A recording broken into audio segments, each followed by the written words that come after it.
Hello everyone, welcome back to my channel Teaching Tech. आज के इस वीडियो सेशन में हम बात करेंगे क्लास 7 के हनीकॉम्ब बुक का चैप्टर नंबर फर्स्ट, जिसका नाम है 3 क्वेश्चन। इस वीडियो सेशन में हम इस चैप्टर में जितने भी प्रॉब्लम्स यानी कि fill in the blanks questions आपके सामने जो भी दिए गए, चाहे वो पेज नंबर 10 की बात की जाए, चाहे वो पेज नंबर 14 की बात की जाए, उन सबको इसमें हम डिस्कस करेंगे। इसके पहले की वीडियो में हमने पूरा एक्सप्लेनेशन लाइन बाय लाइन हमने पढ़ लिया है, कंप्लीट कर लिया है। अगर आपने नहीं पढ़ा है तो फटाफट जाइए और लिंक डिस्क्रिप्शन में है, आप वहाँ से क्लिक करके वहाँ से पढ़ सकते हैं या फिर प्लेलिस्ट भी चेक कर सकते हैं। तो चलिए देखते हैं कि क्या प्रॉब्लम्स, क्या क्या चीज़ें आपसे पूछी गई हैं और उन सबका क्या पॉसिबल आंसर हो सकता है।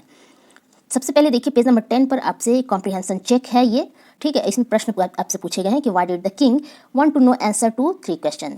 राजा अपने 3 प्रश्नों के उत्तर को क्यों जानना चाहता था, आपसे यही पूछा गया है। तो इसका जो पॉसिबल आंसर हो सकता है वो ये होगा कि the king wanted to know answer of his 3 questions because he thought that he would never fail once if he knew the answer the questions। ठीक, तो राजा चाहता था अपने 3 प्रश्नों के उत्तर को पाना, क्योंकि वो ये सोचता था कि वो कभी भी फेल नहीं होगा यदि उसने उन 3 प्रश्नों के उत्तर को जान लिया। अगर वो 3 प्रश्नों के उत्तर को जान जाएगा तो कभी भी अपने जीवन में असफल नहीं होगा, इसलिए वो 3 प्रश्नों के उत्तर को जानना चाहता था। ये था प्रश्न और उसका आंसर। तो चलिए अब देखते हैं, पेज नंबर 10 पर ही आपसे एक और चीज़ें पूछी गई है। ये है आपको right the choose answer, make your choice. Messenger were sent through out the kingdom, पूरे राज्य में दूत क्यों भेजे गए थे। पहला ऑप्शन है आपका to fetch wise man, wise व्यक्ति यानी कि बुद्धिमान व्यक्ति को लाने के लिए। To find answer the 3 question, the questions जो प्रश्न थे उसके उत्तर को पाने के लिए। To look for the wise hermit, जो बुद्धिमान सन्यासी था उसको ढूंढने के लिए। To announce a reward for those who could answer the questions, और जो भी व्यक्ति उनके प्रश्नों के उत्तर को देता उसके अवार्ड की घोषणा के लिए मैसेंजर्स भेजे गए थे। तो जो इसका राइट आंसर होगा वो ये हो जाएगा, to find answer of the questions, उन प्रश्नों के उत्तर को पाने के लिए, ठीक है। इसके बाद देखते हैं पेज नंबर 14 पर आपको fill in the blanks type question है। आपको यहाँ पे ब्रैकेट में दिया गया है, कुछ ये पॉइंट दिए गए हैं और उसमें से जो भी सूटेबल होगा इन फिल्स में उसको आपको भरना है, ठीक है। Any wise man answer the Kings question, बहुत सारे बुद्धिमान व्यक्ति थे, उन्होंने राजा के प्रश्नों का उत्तर दिया। तो इसमें जो ऑप्शन हो जाएगा ये हो जाएगा, but their answer were so varied that the king was not satisfied. लेकिन उनके जो आंसर थे वो बहुत ही ज़्यादा वेरी करते थे, एक दूसरे से बहुत ही ज़्यादा एक दूसरे से डिफरेंट थे, तो इसलिए राजा जो थे वो सेटिस्फाइड नहीं थे। तो पहला का जो आंसर होगा वो आपका ये हो जाएगा, ठीक है। उसके बाद आता है someone suggested that should be a council of wise man, कुछ लोगों ने ये सजेस्ट किया राजा को कि राजा को एक एक काउंसिल अपने साथ रखना चाहिए, काउंसिल बनानी चाहिए। फॉर किस लिए, जो कि राजा को हेल्प कर सके उसके एक्ट को राइट टाइम पे करने के लिए, किसी भी काम को सही समय पे करने के लिए उन्हें काउंसिल की गठन करनी चाहिए, इसलिए राजा को ये सजेशन दिया गया था। उसके बाद आता है third number, someone else suggested that the king should have a time table, कुछ लोगों ने राजा को ये सजेस्ट किया कि राजा को एक समय सारणी बना लेनी चाहिए और उसे स्ट्रिक्टली फॉलो करना चाहिए। हमने स्टोरी में यही पढ़ा था, तो इसका जो राइट आंसर हो जाएगा वो ये हो जाएगा, ये थर्ड है, ठीक है। इसके बाद आता है fourth number, the king requested the hermit, राजा ने हर्मिट से क्या रिक्वेस्ट किया, राजा ने हर्मिट से ये रिक्वेस्ट किया टू आंसर 3 क्वेश्चंस, तो फोर्थ ये हो जाएगा आपके सामने। देन उसके बाद आता है the king washed and dressed the bearded man's wound, जो राजा थे उन्होंने जो दाढ़ी वाला व्यक्ति था जो घायल था उसके जो घाव थे उसको ड्रेस किया, उसको वॉश किया, तो इसका जो हो जाएगा but the bleeding would not stop, तो ऊपर वाला हो जाएगा 5th नंबर, और ये आपका छूट गया था ना दूसरा, ये हो जाएगा। आप इसको यही सही सीक्वेंस है, आप इसको नोट डाउन कर सकते हैं। इसके बाद आता है पेज नंबर 14 पर आपको आंसर द फॉलोइंग क्वेश्चन, ये आपको प्रश्न पूछे गए हैं, इसके आंसर आपको देने हैं, ठीक है। ये टोटल 8 है, तो देखते हैं बारी बारी एक एक करके कि कौन कौन से प्रश्न किस तरीके से पूछा गया उसके आंसर। इसमें जो पहला प्रश्न आपसे पूछा गया है, why was the king advised to go to magician, राजा को यह क्यों सलाह दी गई कि उन्हें मैजिशियन के पास जाना चाहिए। तो इसका जो आंसर हो सकता है वो ये हो सकता है, some of the wise man thought that to decide the right time to do something, कुछ बुद्धिमान व्यक्तियों ने ये विचार किया, ये सोचा कि राजा को सही समय पर कुछ भी करने के लिए या निर्णय लेने के लिए one must look into the future, किसी को भविष्य के बारे में जानना चाहिए, भविष्य की जानकारी होनी चाहिए। And only magician could do that, और सिर्फ जादूगर ही ऐसा व्यक्ति है जो ऐसा कर सकता है। So they advise the king to go to magician, इसलिए राजा को यह सलाह दी गई कि उसे मैजिशियन के पास जाना चाहिए। इसके बाद आता है दूसरा नंबर क्वेश्चन, उसका आंसर देखते हैं फटाफट से। दूसरे प्रश्न में आपसे ये पूछा गया है, in answer to second question whose advice did the people say would be important to the king, दूसरे प्रश्न के उत्तर में क्या सलाह दी गई राजा को कि राजा के लिए जो सबसे महत्वपूर्ण व्यक्ति है जो जिसकी बातें उन्हें सुननी चाहिए, ठीक। तो इसका जो आंसर हो सकता है वो ये हो जाएगा, the second question also got valid response, जो दूसरा प्रश्न था उसके बहुत ही ज़्यादा वैलिड रिस्पॉन्सेस थे। Answer to the second question some people suggested, और दूसरे प्रश्न के उत्तर में कुछ लोगों ने ये सजेस्ट किया राजा को to seek advice of counsellor, उन्हें अपने काउंसलर जो परिषद के लोग हैं उनकी बातों को, उनकी सलाह को सुननी चाहिए। The other said that the priest, कुछ लोगों ने सलाह दिया कि नहीं पुजारी की बातों को सुनना चाहिए, वो ज़्यादा इंपॉर्टेंट है। और a few choose the doctors, और कुछ लोगों ने ये कहा कि नहीं राजा के लिए इंपॉर्टेंट उनके डॉक्टर्स है। और yet others said his soldiers would be the most important to the king, और कुछ लोगों का मत ये था कि राजा के लिए जो सबसे महत्वपूर्ण व्यक्ति है जिसकी सलाह उसे माननी चाहिए, सुननी चाहिए, वो है उनके सोल्जर्स। तो इस तरीके से वैलिड रिस्पॉन्सेज थे और ये आपका आंसर हो जाएगा दूसरे प्रश्न के लिए। उसके बाद बारी आती है क्वेश्चन नंबर 3। क्वेश्चन नंबर 3 में आपसे पूछा गया है, what suggestion were made a answer to the 3 questions, तीसरे प्रश्न के लिए राजा को क्या सलाह दी गई, ठीक। तो इसका जो आंसर हो सकता है, जो पॉसिबल आंसर होगा वही हो जाएगा, for the third question some people said science was the most important business. जो तीसरा प्रश्न था वो ये था कि राजा के लिए सबसे महत्वपूर्ण चीज क्या है, ठीक। तो उसके रेफरेंस में जो आंसर राजा को मिले थे, कुछ लोगों ने राजा को ये कहा थर्ड प्रश्न के उत्तर में, साइंस राजा के लिए जो सबसे महत्वपूर्ण चीज है वो विज्ञान है, was the most important business, while there were other who believed it was fighting. कुछ लोगों ने कहा कि नहीं, विज्ञान ही है, फाइटिंग यानी कि युद्ध राजा के लिए सबसे ज्यादा महत्वपूर्ण है। And then there were those who believed religious worship was the most important thing to do. कुछ लोगों ने ये सलाह दी कि नहीं, राजा के लिए जो सबसे महत्वपूर्ण चीज है वो है रिलीजियस वर्शिप, ठीक है, आध्यात्मिक चीजें राजा के लिए सबसे ज्यादा इंपॉर्टेंट है। तो ये हो जाएगा आपका तीसरा प्रश्न का आंसर, ठीक। उसके बाद बारी आती है क्वेश्चन नंबर 4। क्वेश्चन नंबर 4 में क्या पूछा गया है कि did the wise man win the reward, if not why not.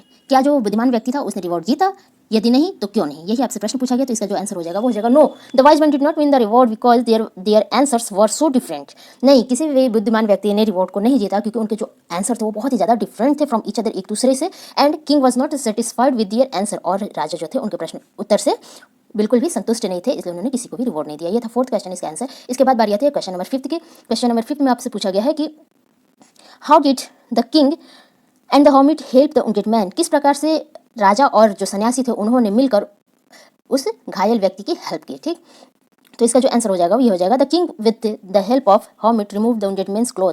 राजा ने हर्मिट की सहायता से उस घायल व्यक्ति के कपड़े को उतारा। The king wash the wound and cover the wound of man with his handkerchief. और जो राजा थे उन्होंने उसके घाव को धोया, उसको साफ किया और अपने हैंकरचीफ से उसे ढक दिया। एंड केप्ट ऑन ड्रेसिंग, और अपने हैंकरचीफ से ही उसकी ड्रेसिंग कर दी। It until the bleeding stop completely, जब तक कि उसका जो ब्लीडिंग रुक नहीं जाता था, ठीक। The king gave some water to give the wounded man to drink. कुछ राजा ने पानी भी उस घायल व्यक्ति को दिया पीने के लिए। To the king and the hermit carried the wounded man inside the hut and let him take rest in the hut in the night। और राजा और हर्मिट एक मिलकर उस वुंडेड व्यक्ति को झोपड़ी के अंदर ले गए, जो कि कुटिया थी, उसके अंदर ले गए उसे आराम देने के लिए और उसे लिटा दिया पूरी रात के लिए हट के अंदर ही, ठीक है। तो ये आपका आंसर हो जाएगा। इसके बाद आता है क्वेश्चन नंबर 6। क्वेश्चन नंबर 6 में आपको दो प्रश्न बनते हैं, 6 फर्स्ट 6 सेकंड, ठीक। फर्स्ट में हम देखते हैं क्या है, who was the bearded man. जो दाढ़ी वाला व्यक्ति था वो कौन था, आपसे ये प्रश्न पूछा गया। तो इसका जो आंसर हो जाएगा, the bearded man was an Nemi of the king. जो बियर्डेड मैन यानी कि जो दाढ़ी वाला व्यक्ति था वो राजा का दुश्मन था। He wanted to take revenge of his brother's death. और वो राजा से अपने भाई की मृत्यु का रिवेंज का मतलब मैंने बताया था बदला होता है, बदला लेना होता है। तो अपने भाई की मृत्यु का उसने बदला लेने के लिए लेना चाहता था। The king and taking away all his property, और राजा को मारकर वो अपना बदला लेना चाहता था और अपने जो भी प्रॉपर्टी उसकी थी जो कि राजा के द्वारा जब्त कर ली गई थी उसे भी वो अपने पास वापस लेना चाहता था। तो ये हो जाएगा 6 का फर्स्ट। उसके नंबर क्वेश्चन उसमें आपसे पूछा गया, why did he ask for the Kings forgiveness. जो बियर्डेड व्यक्ति था, जो दाढ़ी वाला व्यक्ति था, उसने राजा से क्षमा क्यों मांगी, यही प्रश्न आपसे पूछा गया। इसका आंसर हो जाएगा, the king had saved his life by dressing his wound. जो राजा था उसने उस दाढ़ी वाले व्यक्ति की जिंदगी को बचाई थी, उसके जो घाव उसको लग गया था उसकी ड्रेसिंग करके। The bearded man felt grateful and ask for the forgiveness. और जो दाढ़ी वाला व्यक्ति था वो इस चीज़ के लिए राजा बहुत ही ज़्यादा ग्रेटफुल फील कर रहा था और इसलिए उसने राजा से क्षमा मांगी। तो ये आपका सेकंड हो जाएगा 6 का। उसके बाद बारी आती है 7 नंबर क्वेश्चन की। उसमें आपसे पूछा गया कि the king forgive the bearded man. राजा ने उससे बियर्डेड दाढ़ी वाले व्यक्ति को क्षमा कर दिया। What did he do so his forgiveness. और उसने अपने फॉरगिवनेस को दिखाने के लिए, शो करने के लिए ऐसा क्या किया, ठीक। ये आपसे पूछा गया। तो the king showed his forgiveness. राजा ने अपने क्षमा को दिखाने के लिए by offering to send doctors and servants to take care of the wounded man.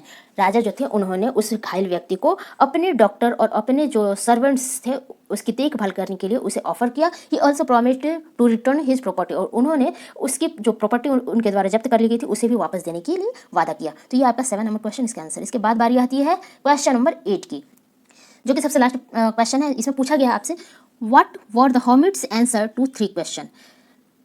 जो सन्यासी था, जो साधु थे, उन्होंने राजा के उन 3 प्रश्नों के उत्तर को क्या उत्तर दिए। Right each answer separately. और सभी जो प्रश्न थे उसके उत्तर को आप सेपरेट लिखिए, अलग अलग लिखिए। Which answer do you like the most one and why. और उनमें से कौन सा आंसर आपको सबसे ज्यादा पसंद है और क्यों, ये आपसे प्रश्न पूछा गया। तो इसका आंसर हो जाएगा, in answer to the first question. पहले प्रश्न के उत्तर में the hermit said that there is only one time that is important. पहले प्रश्न के उत्तर में जो हर्मिट थे उन्होंने ये जवाब दिया कि सिर्फ एक ही समय है जो सबसे ज्यादा महत्वपूर्ण है और वह समय है द टाइम इज नाउ। वो समय है अभी का। It is the only time when one has any power to act. और अभी का ही वो समय होता है जो कि प्रत्येक व्यक्ति के पास इस समय पे कुछ करने की पावर होती है, कुछ भी कर सकता है कोई व्यक्ति। तो इसलिए जो सबसे मोस्ट इंपॉर्टेंट टाइम होता है वो होता है अभी का, ठीक। उसके बाद बारी आती है सेकंड की, the most important person is the person. दूसरे प्रश्न के उत्तर में जो हमिट थे उन्होंने जवाब दिया कि सबसे ज्यादा महत्वपूर्ण जो व्यक्ति होता है वो ये होता है the person you are with at a particular moment. जो व्यक्ति आपके साथ एक पर्टिकुलर मोमेंट पे आपके साथ रहा हो, because he don't know what will happen in the future, क्योंकि कोई भी व्यक्ति ये नहीं जानता है कि फ्यूचर में हमारे साथ क्या होगा। तीसरे प्रश्न के उत्तर में जो हर्मिट थे उन्होंने रिस्पॉन्स किया, the hermit response the third question was that the most important thing is to do good for the person who one is with. ठीक है, तो तीसरे प्रश्न के उत्तर में जो हर्मिट थे उन्होंने ये जवाब दिया कि सबसे महत्वपूर्ण चीज वो है कि जो व्यक्ति आपके साथ है उसके लिए कुछ अच्छा करना। This is because all are sent into the world for the purpose alone, और उन्होंने कहा ऐसा इसलिए क्योंकि प्रत्येक व्यक्ति को इस संसार में इसी उद्देश्य से भेजा गया है। तो ये तीसरा प्रश्न, और तीसरे प्रश्न का सेपरेटली आंसर मैंने लिख दिया।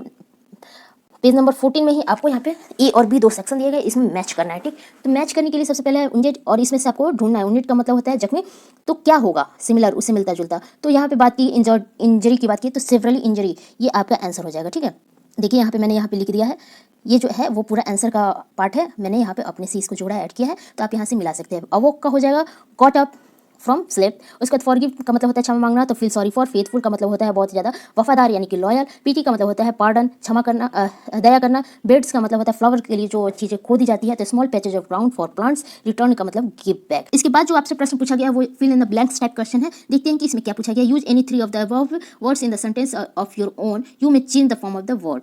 ठीक, each of the following sentences has 2 blanks. जो भी आपके पास सेंटेंस दिए गए हैं, पूछे गए, उसमें 2 ब्लैंक्स है। Fill in the blanks with appropriate forms of the word given in the bracket. एक ब्रैकेट में एक वर्ड दिया गया है, इसके फॉर्म्स को आप चेंज कर दीजिए, और जो भी यहाँ पे सुटेबल फॉर्म्स को चेंज करने के बाद जो सुटेबल वर्ड होगा उसको यहाँ पे फिल करना है। जैसे जज से जजमेंट हो सकता है। ठीक है, जैसे इस तरीके से आपको फॉर्म्स को चेंज करना है और चेंज करके सुटेबल यहाँ पे वर्ड फिल करना है।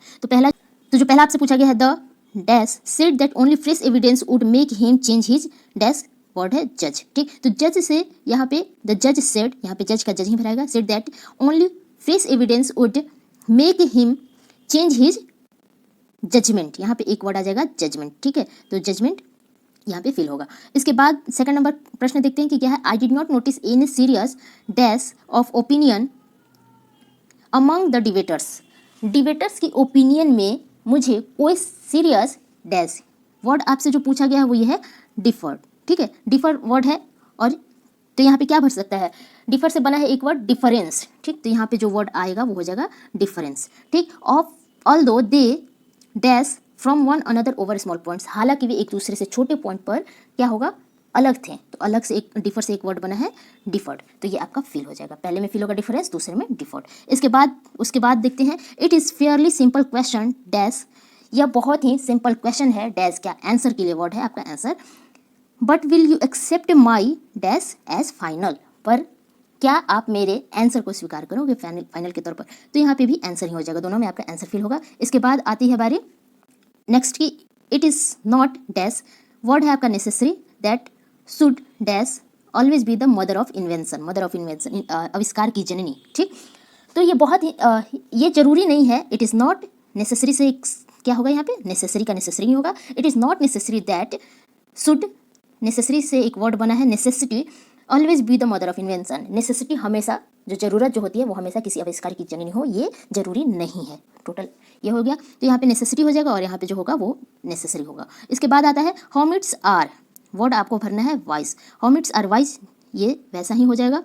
Main how they acquire their dash no one can tell, जो हॉमिट्स होते हैं जो कि बुद्धिमान होते हैं, फिर अपना जो वाइज से एक वर्ड बना है विजडम, तो यहाँ पे विजडम फील होगा। विजडम वो अपनी जो बुद्धि होती है वो किस तरीके से उसे प्राप्त करती है कोई भी नहीं बता सकता।